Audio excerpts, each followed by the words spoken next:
Buonasera à tutti, notre invité ce soir Emmanuelle De Gentil, bonsoir. Bonsoir. Vous êtes conseillère exécutive sortante, première adjointe au maire de Bastia. Vous menez la liste Parti Socialiste ouverte à cette élection territoriale, la Corse qui ose. Alors ça a plutôt mal commencé avec un faux départ et la rupture avec Jean-Louis Luciani et Jean-Charles Orsuch. Ça complique beaucoup la donne, ça a un effet sur le terrain? Écoutez, non, il a fallu le temps d'expliquer notre démarche et surtout d'installer notre style, c'est-à-dire faire de la politique autrement. Mais mis à part ce démarrage, ça a été beaucoup plus efficace dans la discussion avec Jean-Baptiste Luciani sur une démarche collective.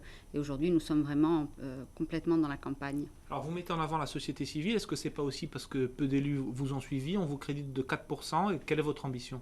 Alors au niveau des élus, nous avons 14 élus sur la liste, donc je ne crois pas que ce soit ça le critère. Quand j'ai déclaré notre candidature, nous avions donné le tempo immédiatement en expliquant que nous allions associer la société civile parce qu'elle reprochait à la classe politique d'être très déconnectée des sujets qui les préoccupaient, l'emploi, le logement et la qualité de vie. Donc nous leur avons dit, osez avec nous ce pari d'aller sur le champ politique pour essayer de faire changer les choses. Alors en 2010, vous étiez deuxième sur la liste de Paul Jacob, et depuis vos relations se sont compliquées, c'est le moins qu'on puisse dire. Est-ce que vous assumez son bilan?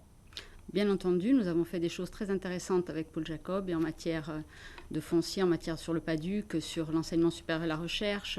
À l'Office hydraulique, nous avons également travaillé pour les extensions de réseaux agricoles. Donc le bilan, bien entendu, je l'assume avec toute l'équipe qui nous a accompagnés. Pour autant, il y a des divergences sur un certain nombre de points, comme la gouvernance.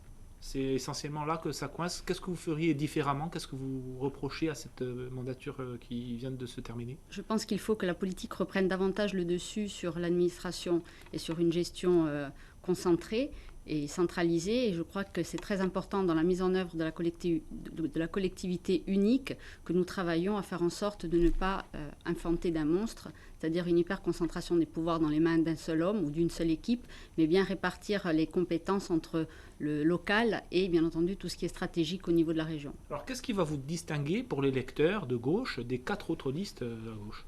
Alors, bien entendu, nous sommes une liste investie par un parti national, le Parti socialiste. C'est la première fois depuis une trentaine d'années que les instances nationales font confiance à leurs équipes sur place.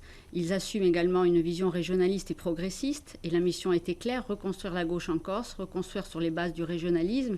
Et je crois que c'est très très important pour les années à venir. Alors si vous franchissez les 5, voire les 7, vous allez soutenir Fais-moi Gourse de Gilles Simeoni, dont vous êtes la première adjointe?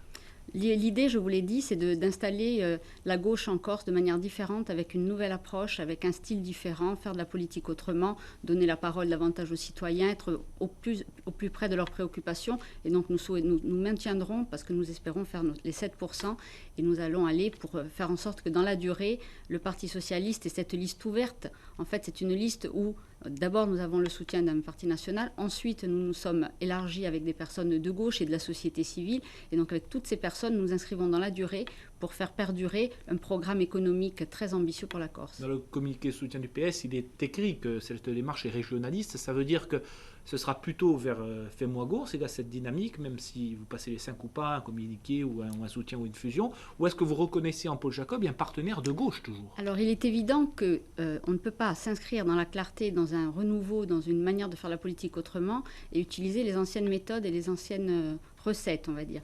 Donc il est évident que nous allons rester sur cette clarté et ce que nous n'avons pas accepté aujourd'hui pour le premier tour, nous ne pourrons pas l'accepter pour le second tour.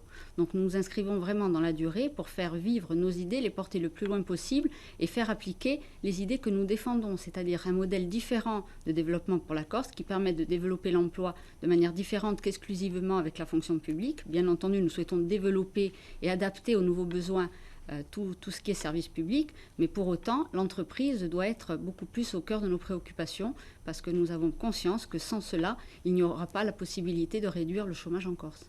Merci Emmanuelle De Gentil et Buonasera. Tout de suite, Merci. le 19-20 continue.